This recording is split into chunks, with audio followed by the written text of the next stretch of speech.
Parce que je vois sur le chat qu'il y a beaucoup de gens qui parlent de Lara, Lara, Lara, Lara. Hein, ce qui s'est passé hier soir. Voilà, tu vois. Et moi, j'en peux plus de Lara. J'en peux plus. Mais s'il y a bien quelqu'un qui peut venir nous en parler, et c'était la grande surprise que je voulais vous offrir, mes pirates, attention, accrochez-vous à votre fauteuil, tous ceux qui nous regardent. Mais on a un grand invité. Est-ce que Pirate Clément, t'es prêt? Parce que je sens que l'émotion va être grande pour Pirate Clément. Attention, il est là. Il est en train de régler sa caméra. Et Monsieur Michel Soro est avec nous. Bonjour, Monsieur Michel. Bonjour. Bonjour. Bonjour. Écoute, je te présente Pirate Clément, mon fidèle acolyte. Michel Soro est de retour dans la piraterie de la boxe après cette magnifique interview. Je te remercie encore, Michel, du temps que tu nous as accordé il y a quelques mois de ça. Michel, c'était vraiment important que tu sois avec nous ce soir. Enfin, aujourd'hui, excuse-moi, décalage horaire. Après cette nuit qu'on a vécue, cette nuit qu'on a vécue avec. Tiens, je vais le mettre, ça va nous énerver. Ouais. Donc, Erislandy Lara a combattu un de tes anciens adversaires, enfin une de tes anciennes victimes. On va te laisser parler. Qu'est-ce que tu en as pensé? Alors, franchement, avant le combat, je me suis dit, ça ira pas au bout. Il y a de grandes chances que Lara l'arrête, forcément, parce que techniquement, il est largement meilleur que lui. Et malheureusement, pour Vendetti, il fait pas mal d'erreurs au niveau mondial. C'est très compliqué. Une erreur, ça y est, ça ne pardonne pas. Ouais. Et connaissant les qualités techniques de Lara, je me suis dit, c'est impossible un boxeur du niveau de Vendetti puisse rivaliser, puisse aller au point, faire un 12 rounds contre Lara. Mais quand j'ai vu le combat, alors je me suis dit, il y a un problème. Enfin, il y a un problème. Oui et non. Je me suis dit, Lara, physiquement, il a un problème. Parce qu'il a pris quelques coups, il a perdu quelques rounds. Et il est un petit peu galéré physiquement. Il n'était pas aussi à l'aise que ça. Bon, c'est vrai que Vendetti, il a pris 1 ou 2 contre durs de Lara. Juste 1 ou 2, pas plus. Mais finalement, il n'a pas pris... il n'a pas été en danger réel, quoi. Exactement. Et Michel, si tu me permets, il n'a pas été en danger réel parce que Lara n'a pas poussé. Oui, bien sûr. Non, mais forcément, ça va avec. Quand il a touché... Il n'a pas fini le mec. Exactement. Il n'a pas fini. Il a touché au 4e round, je crois. Il a fait un petit peu l'ascenseur. Et il n'est pas allé vers lui pour essayer de finir. Peut-être qu'il n'avait pas confiance en son cardio. Il s'est peut-être dit, vas-y, si je vais maintenant, peut-être que j'aurai plus de cardio pour finir les rounds suivants. Mais quand j'ai vu le combat, je me suis dit, je comprends pourquoi, finalement, depuis un an, il ne veut pas me rencontrer. Alors, ça saute aux yeux, gars. Alors, ce combat-là, ça ne veut pas forcément dire quelque chose. Tu sais, il y a un adversaire qui peut boxer. Par exemple, moi, je peux boxer Vendetti, je peux le battre, pas KO au premier round. Et un autre peut le battre, pas KO au 10e round. Et après, cette personne qui l'a gagné, qui l'a battu KO au 10e round, peut me battre aussi. Donc, du coup, mais sur la performance de Lara de hier, franchement, ça craint pour lui. Ah oui, clairement. Moi, je vais donner mon avis. Déjà, c'est un honneur de te rencontrer, Michel. Franchement, merci beaucoup d'être venu. Du coup, moi, ce que je vais penser en fait de la perf d'hier, tout simplement, c'est que Vendetti, moi aussi, je l'ai pas vu venir. Par contre, je pense que les clés qui sont intéressantes pour Lara, justement, ont été données par Jared Hurd, qui quand même l'avait démoli quand le capitaine était allé le voir à Las Vegas, justement. Même si ça avait été quand même un combat difficile pour Hurd, qui avait dû aller au sacrifice. Faut dire ce qui est, quoi. Donc, le problème de Vendetti, je pense qu'en fait, le seul problème qui a manqué, en fait, c'est qu'il n'a pas de punch pour moi. Enfin, après, c'est mon avis. Non, mais il n'a aucun punch. Non, mais alors, comment il a pu gagner 4 rounds avec. Non, mais c'est franchement. Je sais pas quoi dire. On est dans un Lara, et c'est ça qui me. Enfin, moi, j'ai l'impression de percevoir ce personnage. Tu sais, c'est juste de l'ordre de l'intuition, mais en l'ayant vraiment observé pendant près d'une semaine et tout ça. Ce gars-là, donc, n'a plus de jambes. Ouais. Lara, il n'a plus de jambes. Maintenant, il est concentré sur quoi? Il est concentré sur ses blocages, il est concentré sur ses remises et sur son pas de retrait. Il est concentré, et regardez, je suis totalement d'accord avec toi. Et finalement, hier, ça a sauté aux yeux, c'était criant de vérité. En fait, Michel, mais tu vas le bully, comme on dit en anglais. Si tu étais en face de lui, si tu étais là hier soir, c'était assuré. Et je pense que le clan Lara, comme tu le dis, ils en ont bien conscience. Et j'ai l'impression que Lara, il est dans un cash-out. Et c'est ça qui m'inquiète parce que le problème, c'est que moi, j'ai vécu la soirée donc sur Fox. Ouais. Alors, comment dire, moi, parce que je suis un avocat de Michel Soro quand je parle à mes amis américains, à chaque fois, Michel Soro est apparu, le nom Michel Soro est apparu dans un seul article, celui de Ring Magazine, enfin de Ring, du site officiel de Ring qui a fait le résumé du combat, une fois. Mais sur la Fox, ton nom, malheureusement, est pas apparu. Et de façon taré-biscotée, ils essayaient en train de vendre une sorte de tournoi avec, bien sûr, que tous les noms de PBC, où Lara en ferait. Et grâce à ce combat d'hier soir, chez les commentateurs, comment ils le vendent, fait tiens, Lara se positionne pour être le futur adversaire du combat entre Charlot et Rosario. Mais en fait, avant le combat, je me disais que, voilà, il ne voulait pas me rencontrer, mais après le combat, je me suis dit... C'est sûr, une certitude. Alors, c'est sûr et certain. C'est une certitude. Je pense que, j'en suis sûr, parce qu'il a boxé les boxeurs, finalement, comme tu m'as dit, il n'a plus de jambes. Du coup, il a bien choisi Vendetti, qui n'est pas un puncher, qui ne vise pas ses coups, qui a des grosses lacunes, qui n'est même pas au niveau mondial, mais loin du niveau mondial. Clairement, ouais. Mais ce qui va se passer, c'est qu'il va lâcher son titre. Et moi, je pense qu'il va faire comme Castagno, quand on a gagné les enchères. Il devait me rencontrer. On a fait un beau combat, mais il a préféré lâcher son titre. Et je pense que là, maintenant, j'en suis sûr maintenant que Lara ne voudra pas me rencontrer et qu'il va lâcher son titre. C'est sûr. Là, j'en suis persuadé. Là. C'est sûr. C'est sûr. Et Michel, alors, c'est une question compliquée. Et comment dire, si tu le sens pas, t'as pas à y répondre. Mais vu que on était, le public français et toi-même, on était tous dans le même délire à focuser sur Lara, est-ce que tu penses selon toi, il est temps d'aller voir ailleurs? Parce que dans d'autres fédérations, c'est ça?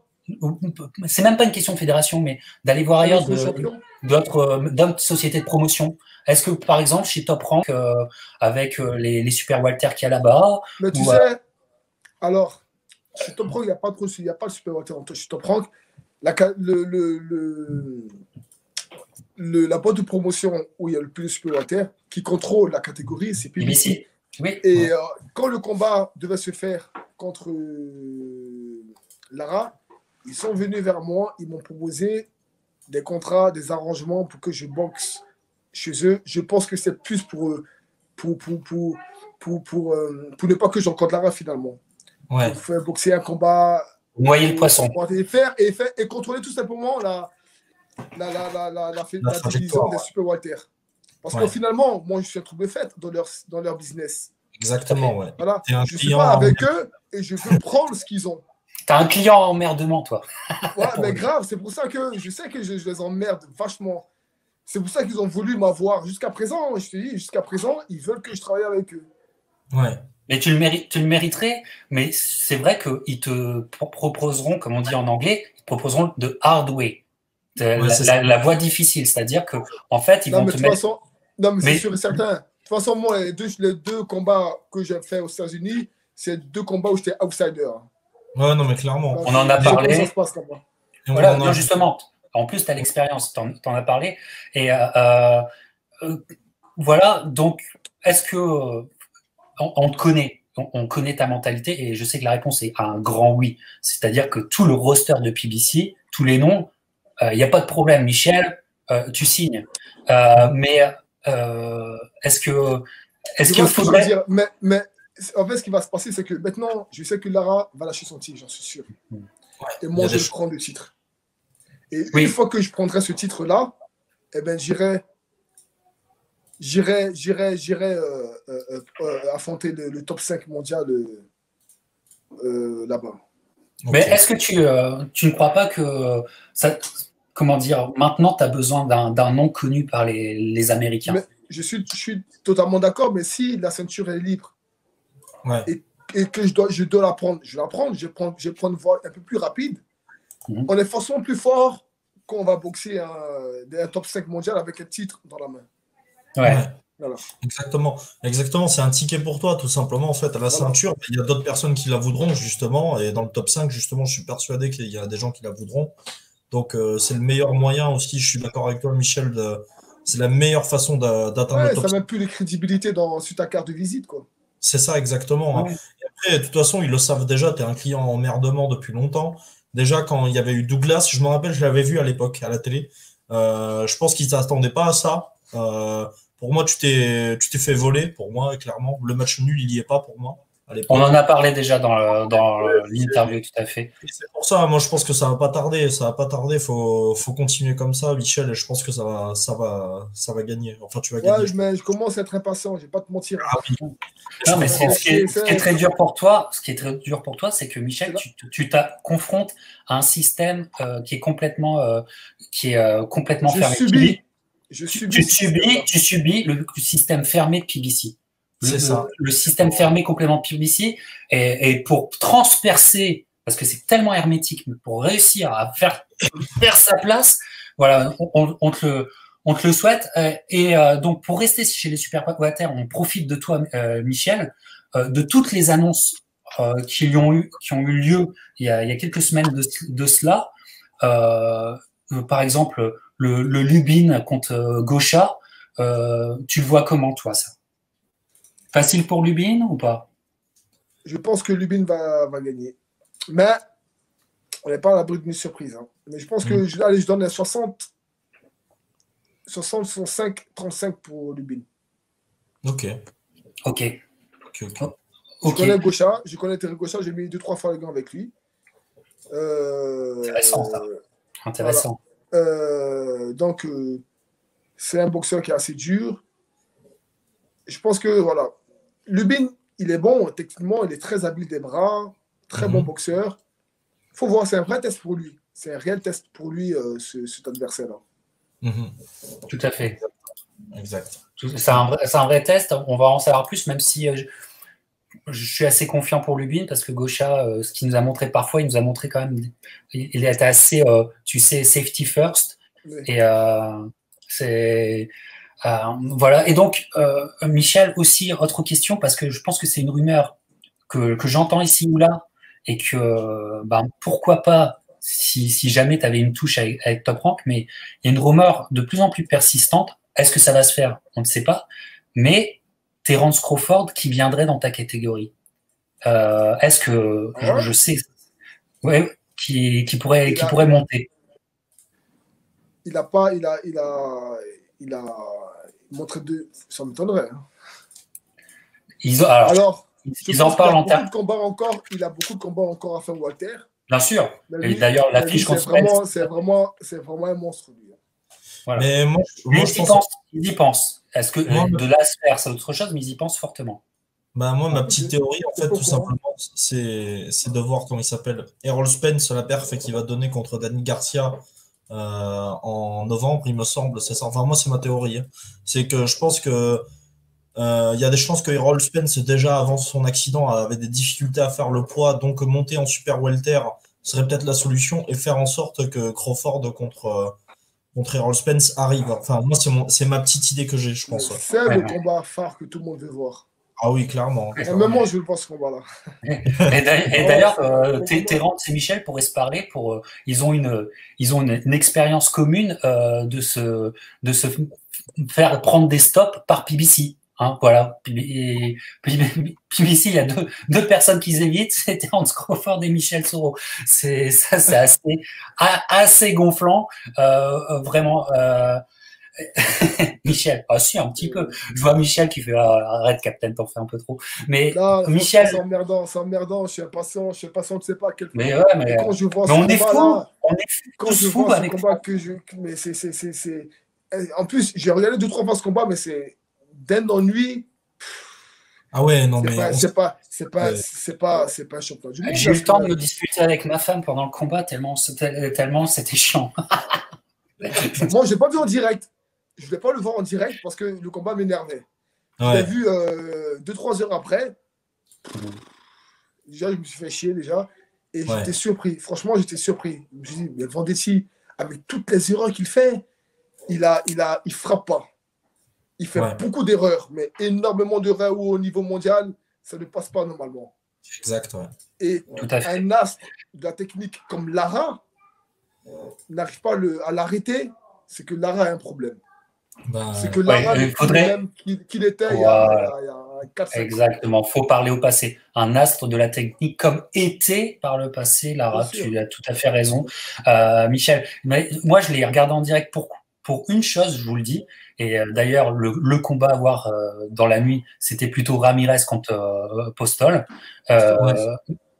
C'était bien mieux, c'était un magnifique combat. Mais comment penser à Michel? Je me suis tapé le Lara pour toi, mais ce qui était important, c'était le broadcast. C'était comment ils en ont parlé. Et là, tu vois toute la mauvaise foi du broadcast américain, parce que ce que tu dis qui a sauté aux yeux de tout le monde, attends, t'as quand même, Kenny, Lennox Lewis et Gosson, mais alors ça n'était que des louanges pour Lara. Ils n'ont pas vu le même combat que nous, parce qu'ils sont en train de vous le vendre, et je vous le dis, ils sont en train de pousser pour que Lara, comme ça a un nom, et je ne comprends pas encore que ça se tente, comme ça a un nom, bref, je ne vais pas refaire le débat sur Lara, comme ça a un nom, ils te le gardent au chaud pour le futur adversaire de Charlo Rosario. Non, mais c'est sûr, mais c'est ce qui va se passer, c'est sûr. Lara, il va faire 1 ou 2 combats, il va arrêter, tu verras ce que je te dis. Il va faire Charlo, il va perdre contre Charlo. Il va se faire massacrer même, et puis il va perdre s'il rencontre Charlo, alors Charlo, il doit faire un combat qui n'est pas gagné d'avant, parce que dans notre catégorie, tu sais, il n'y a personne qui sort du lot, tout le monde peut battre tout le monde, et tout le monde a battu tout le monde finalement. Ils ont tous perdu leur ceinture à un moment donné. Donc, Charlo est quand même favori face à Rosario, ça, de loin. Normalement, il devrait remporter le titre, et je pense qu'un Charlo contre Lara, ça a de la gueule, et ça va peut-être même faire un pay-per-view. Voilà, merci Michel, t'as tout compris. Voilà. T'as tout compris, et surtout actuellement. Leur plan, je pense que c'est ça. Dans ce qui va se passer, c'est que si Charlo gagne, Lara, dans tous les cas, il va lâcher sa ceinture, parce que voilà, c'est un meilleur business pour lui de faire Charlo, bien sûr. Exact, ouais. Il y a trois ceintures en jeu, et moi, je rencontrerai quelqu'un pour la ceinture. Voilà. Mais justement, on va finir avec toi, Michel. On te remercie encore d'être avec nous parce que, bon, d'une part, j'aimerais pas être le futur adversaire de Michel, hein, parce que vu la frustration évidente et normale qu'on subit, hein, Michel en premier, les fans de Michel en second, le futur adversaire, j'aimerais pas être à sa place, hein, parce que ça va faire mal. Ça va être un remake de Vitu, tu vois, je pense. Voilà. Donc, Michel. Je fais juste une aparté, mais tu sais pas comment tu m'as fait plaisir ce soir-là, je te jure. Je te jure, tu m'as fait trop plaisir. J'ai beaucoup de mal avec Vitu, énormément de mal avec lui. Bref, j'ai fini. C'est pas là. J'étais prêt pour ce combat-là, j'étais prêt. Ah, ça s'est bien vu, hein. Ça s'est bien vu. Hein. Dès le deuxième round, ça s'est extrêmement vu. Hein. J'étais prêt. J'ai eu une longue préparation, j'ai eu très bon sparring. J'étais prêt dans ma tête, physiquement, mentalement, techniquement, j'étais prêt. Après, arrête-moi si je me trompe, mais moi, de la façon dont j'ai revu plusieurs fois ce combat, justement, moi j'avais l'impression que dans les 30 dernières secondes de chaque fin de round, en fait, tu décélérais le rythme pour récupérer un peu plus, pour pouvoir envoyer justement par la suite. Enfin, moi, c'est le ressenti que j'ai. Ouais, c'est une tactique il y a une tactique, j'accélérais au début du round, je décélérais un petit peu au milieu, parce que finalement, quand j'accélérais, lui, il recevait des coups. Au milieu du round, j'ai plus besoin d'accélérer parce que finalement, il ne venait pas vers moi. Il ne faisait pas le combat. Donc, du coup, je pouvais gérer le combat comme je voulais. J'ai mené le combat du début à la fin. Ok. Ouais, bien sûr. Ça, Michel, justement, tu parlais de préparation. Alors, je sais que tu peux pas tout dire en boxe. On peut pas. Mais est-ce que tu aurais des choses à dire à tes fans qui t'écoutent? Est-ce que tu es déjà en préparation Je suis actuellement? Je suis en pré-préparation. J'ai sûrement un combat fin octobre, début novembre.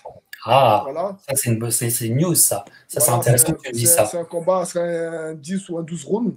Un Ah, combat okay. avant le titre, mais pas pour rester actif quand même. Okay. En France, malheureusement, vu que les frontières américaines sont fermées, je pense que je vais trouver un camp de préparation ici en France où je vais m'entraîner pour ce combat-là. Okay. Et le titre sera juste après, normalement. Okay, que ce soit avec Lara ou sans Lara, ce sera le titre, c'est sûr. Oui, oui, voilà. On a compris le phénomène. Et là, je partirai, à mon avis, les frontières vont rouvrir, j'espère en tout cas. Et je partirai en préparation, comme d'habitude, à Big Bear Lake avec Abel. Ouais. D'ailleurs, juste après le combat, Abel m'envoie un message. Il m'a dit, putain, ça se voyait qu'il t'esquivait. Si tu montais sur round, si tu montais avec lui ce soir-là, tu l'arrêtais. Ouais, clairement. Je sais, Abel, mais bon. Tout à fait, Michel, parce que Abel a bien fait de t'envoyer un message, parce que Abel était sur place. Abel était sur place, ouais, il avait El Perro. Voilà. Et justement, voilà, ça a été un combat difficile pour Angulo, et certainement, moi, j'espère que c'est peut-être l'un de ses derniers combats, parce que j'ai souffert. Toi, tu le connais, Angulo? Est-ce que tu as mis les gants avec lui? On a mis les gants plusieurs fois ensemble, ouais. Ouais, je pense c'est un gars super gentil, franchement, je pense qu'il est sur la fin, je pense. Ouais. Bien sûr. Il a fait un super combat, j'étais très heureux pour lui quand on a gagné contre Quilin. Oh là là, franchement, j'étais vraiment content pour lui parce que c'est une bonne personne, mais malheureusement, voilà, hier, il n'a pas... Voilà. Tu l'as rencontré, Angulo, lors de la préparation de Triple G Canelo 2, non? Parce que je savais que Triple G était en sparring avec lui, il me semble, je crois. Alors, avec Golovkin, on n'a jamais été synchro. Je pense que c'est vers ces temps-là, parce que à chaque fois que j'arrive en préparation, lui est en fin de préparation et vice-versa. Donc, on se croisait 2-3 semaines et lui part en combat, ou on se croisait 2-3 semaines et moi, je vais partir en combat. Donc, du coup, on n'a jamais eu l'occasion de mettre les gants ensemble. Ouais. Ok, je vois. Ouais. Et justement, en parlant d'Abel, parce que tu as une vraie complicité, tu as une vraie relation pugilistique avec Abel. Est-ce que justement, le fait que les frontières soient fermées, d'ailleurs pour moi aussi, les États-Unis me manquent, est-ce que ça ne commence pas à être pesant, à être lourd de ne pas être en vrai contact avec son entraîneur? De ne pas être en préparation avec ton équipe, avec ton entraîneur, bien sûr, c'est emmerdant, forcément, mais bon, après, on ne peut pas changer le monde. Les choses sont comme ça, il faut relativiser, et puis il faut faire avec. Voilà, il faut faire avec. Maintenant, les frontières sont fermées, il faut trouver une préparation ici pour faire ce combat-là. Il n'y a pas le choix, dans tous les cas, il faut être prêt, il faut se préparer. Vu que c'est fermé, on ne peut pas y aller, il faut trouver une préparation en France. Et quand ça va s'ouvrir, eh ben, on ira. Non, ça va, on garde contact, et puis... on essaie de faire en sorte pour trouver des moyens justement pour y aller, parce que je sais qu'il y a des solutions pour voir entre les sportifs, notamment pour les sportifs de haut niveau, pour des passagers qui ont des visas. Des visas spéciaux, tout à fait. Voilà, ils peuvent y aller. Donc du coup, là, il n'y a pas d'utilité parce que ce ne sera pas un championnat du monde que je vais faire. Ouais. Mais si ça aurait été un championnat du monde, je pense que... Oui, tu aurais pu. J'aurais tout fait en sorte de trouver une solution pour partir. Tout à fait. Si tu avais été booké aux États-Unis, tu aurais pu. J'ai notamment, il y a certains Québécois qui le sont actuellement. Voilà, notamment Kim Clavel, qu'on salue, qui a fait une énorme performance il y a quelques semaines de cela, qui a eu le même visa dont tu parles, Michel, donc on te le souhaite. Mais est-ce que comment tu fais pour garder le contact? C'est plutôt ça ma question. Est-ce que vous parlez, est-ce que vous dites tous les 15 jours on s'appelle, ou c'est juste on s'appelle quand on a des choses à se dire, on s'appelle quand il y a des articles qui sortent, on s'appelle quand il y a des news dans ma division, on s'appelle quand on se voit des messages quand il y a un boxeur par exemple de sa team qui doit boxer et vice versa, tu vois. Ouais. Autre question, parce que ce sorcier d'Abel, toi qui le connais bien, question vraiment là, de pur fan de boxe, mais quel a été je dirais pas le projet, mais quel a été l'athlète, à part toi, l'athlète d'Abel Sanchez que tu as vu travailler et tu t'es dit, mais il l'a transformé? Il a redonné des nouvelles ailes à Angulo l'année dernière, par exemple. Quel est l'athlète? Il a ressuscité la carrière d'Angulo face à Kuli. Voilà, tout à fait. Déjà il a. Puis Berlin, c'est un camp. Tu deviens champion du monde où tu ressuscites. Tu es obligé. C'est tellement dur là-bas, c'est une sélection naturelle. Si tu arrives à tenir la cadence des entraînements, tu es obligé, même si tu n'aimes pas, tu es obligé de progresser ou de ressusciter. C'est obligé. Tu es obligé. Alors, quelqu'un qui l'a transformé, peut-être Sergei Boachuk, c'est un super water. Oui. Qui a 17 combats, c'est un sparring aussi. 17 combats, 17 victoires, 17 KO. Il est très jeune, 23 ou 24 ans, je crois. Il est dans le top 20 mondial maintenant dans la catégorie. Et je pense que c'est un boxeur qui a un bel avenir devant lui. Voilà. Et on parle, parce que Michel, tout le monde le sait, ceux qui nous écoutent, mais Michel est dans cette catégorie incroyable actuellement, qui est pour moi la catégorie la plus deep de tout le panel, les super Walter. Non. Et on a fait. Vas-y. Les Walter, c'est chaud. Oui. Mais c'est pourquoi, c'est mon avis. C'est pourquoi, parce que les super Walter, il y a une grande concurrence, il y a de très bons boxeurs. Et la concurrence, elle est très serrée parce que, comme je l'ai dit, tout le monde peut battre tout le monde. Tout le monde a battu tout le monde. Charlot n'a pas perdu sa ceinture. Williams, qui avait pris 2 titres à Heard, il vient de les perdre. Heard, qui était la bête noire, entre parenthèses, il vient de. Tout le monde a perdu finalement. Harrison, Heard, Charlot, voilà. Mais il n'y a personne vraiment qui sort du lot. Alors qu'en Walter, il y a Spence et Crawford. Pour moi, en tout cas. Les deux boogeymen, Oui, mais la liste chez les super Walter est extrêmement longue. Et en plus, le problème, c'est qu'il y a des noms qui se rajoutent à chaque fois. J'aimerais te parler de 2 noms dont on n'a pas eu l'occasion de parler dans notre émission ensemble. On avait fait quand même une belle revue du panel. C'est premièrement Madrimov. J'aimerais avoir ton sentiment parce que il n'a que peu de combats, mais pour certains, il est exceptionnel. Pour d'autres, il est encore à prouver. Son dernier combat est un combat dur, mais il s'en sort. Enfin, il répond présent. Que penses-tu de Madrimov? Mais pas grand-chose, hein. Pas grand-chose, dans le sens où, déjà, il a encore des choses à prouver pour moi, parce qu'il n'est pas du tout exceptionnel. Au haut niveau, c'est vrai qu'il progresse très vite. Tous 6 combats, ce qu'il fait, c'est très bien. D'accord. Mais il est encore loin du niveau. Il n'est pas encore au niveau du top 5 ou du top 10 même mondial. D'accord. Ok, ça marche. Il n'a pas l'expérience des gros combats. Le premier 12 qu'il vient de faire, il a souffert contre un boxeur finalement de 37 ans. Et il avait passé une partie de sa vie en prison. Voilà. Et qui a sorti un combat incroyable. Voilà, exactement. Donc, du coup, c'était limite. Il gagne largement. Il n'y a pas de problème. Mais je pense que ce combat-là doit lui mettre une alerte pour lui dire va pas trop vite. D'accord. C'est intéressant. Comme le combat que j'ai fait contre Antoine Douglas, les gens ont voulu le monter trop vite. Quand il a fait le combat contre moi, sa team aurait dû dire bon, comme on va redescendre un petit peu, on va aller doucement, et on le mit directement contre Kirkizé ou je sais pas qui, là, un tueur. Il a pris sa carrière. Qui est en prison pour toute sa vie d'ailleurs maintenant. Ouais, c'est ça. Elle a pris toute sa vie. Pour association mafieuse et tout ça à New York, il est en prison pour. Je crois qu'il a une sentence, mais enfin c'est de l'ordre de 50 ans, un truc comme ça. Je te jure. Il ne revient pas. Je te jure, ouais. Tout à fait. Et alors, dernier nom qui arrive, alors lui encore, il a besoin de combat et tout ça. Mais alors, on se dit, lui, très chiant à boxer. Et c'est Vincent. Attends, regarde, c'est Vincent c'est Fondoura. Fondoura? Oui. Mais Fondoura, je connais très bien. Alors, parle-nous-en, s'il te plaît. Alors, c'est mon sparring attitré quand je vais à Big Bear. Ah ouais. À chaque fois que je vais là-bas, on l'appelle sparring. Alors lui, il a vraiment progressé. Hein. D'une préparation à une autre, il s'est transformé. Ok. Une famille, franchement, lui et son père, il vient tout le temps avec son père et 2 fois avec son frère.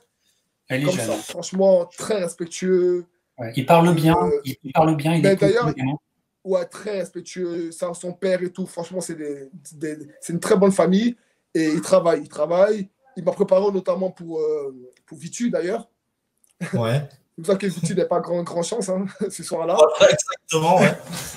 Exactement. Et il est chiant à boxer parce qu'il fait 2 mètres, pratiquement 2 mètres. C'est fou. Et on n'a pas l'impression qu'il punch, mais écoute-moi, ça frappe. C'est assez sec. Et en plus, vu sa taille, il a une boxe, je veux dire, il va à l'intérieur. Oui, mais après, je l'ai commenté lors du combat contre la soirée de Wilder contre Fury. Oui. Il a rencontré un boxeur qui n'était pas terrible. Il aurait dû normalement le garder à distance. Il a voulu aller à la guerre avec lui. Bon, ça finit au point, mais je pense qu'il doit plus utiliser son allonge. Oui, parce qu'il va prendre des coups inutiles. Finalement. Parce qu'il a un peu recommencé un peu dans le même genre de boxe la semaine dernière. Mais il arrête. Mais il arrête Gallimore. Oui, je sais. Mais après, le problème, c'est que le public américain, ils aiment les KO. La boxe, c'est ça. Ouais. Donc, gagner au point, les Américains, ils n'aiment pas ça. Est-ce que tu penses que... Arrêter les adversaires. D'accord. Michel, est-ce que tu penses je vais dire un gamin, mais c'est affectueux parce qu'il est jeune, mais un jeune homme comme ça, est-ce que tu penses que mentalement, il est affecté par le fait de dire je suis à la télé nationale ce soir, il faut que je donne un KO. Est-ce qu'il se met là, ça met la pression? Totalement.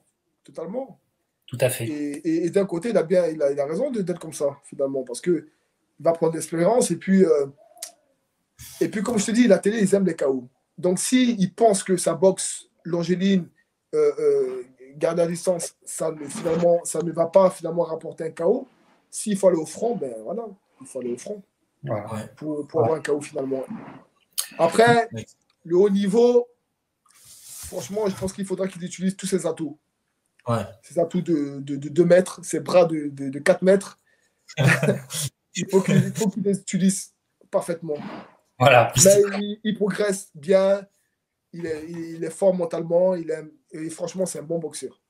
Voilà, il y a Pirate Arène qui nous dit ce qu'il fait à Gallimore. Moi, je dis attention, Pirate Arène est convaincu par ce boxeur.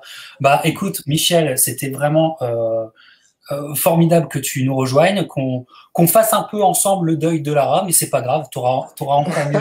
J'en suis sûr. Mais tu sais que j'ai dit une chose, franchement, j'ai envie mais ça fait un an, je le dis, j'ai envie de le rencontrer lui, parce que c'est un des plus gros noms super terre. Et j'ai envie de le rencontrer, lui, chez lui. Enfin, chez lui, aux États-Unis.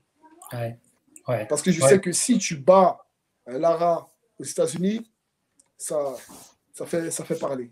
Tout à fait. La punition. Puisque c'est, comme tu le dis, c'est un nom. Et c'est un nom assez marketable pour faire un futur pay-per-view pour PBC. Ils le savent bien. Et Michel serait là pour un peu détruire le business plan de Alemon. Ils sont assez intelligents quand même. Ils sont intelligents dans les techniques et dans leurs tactiques, dans leurs choix surtout. Bah, en tout cas, tu gardes le sourire, c'est génial. On attend avec impatience la période de novembre, comme tu nous dis, où tu remonteras sur le ring. On sera évidemment à tes côtés parce que la piraterie de la boxe et tous les fans qui écoutent là actuellement sont hyper contents de t'avoir eu à l'antenne. On te remercie encore pour toutes ces analyses. Merci encore, Michel. Et puis on te souhaite un très bon camp d'entraînement. Voilà, tout simplement. Merci beaucoup de m'avoir invité. Et puis j'espère à la prochaine. Ça fait toujours plaisir de venir parler de boxe avec vous.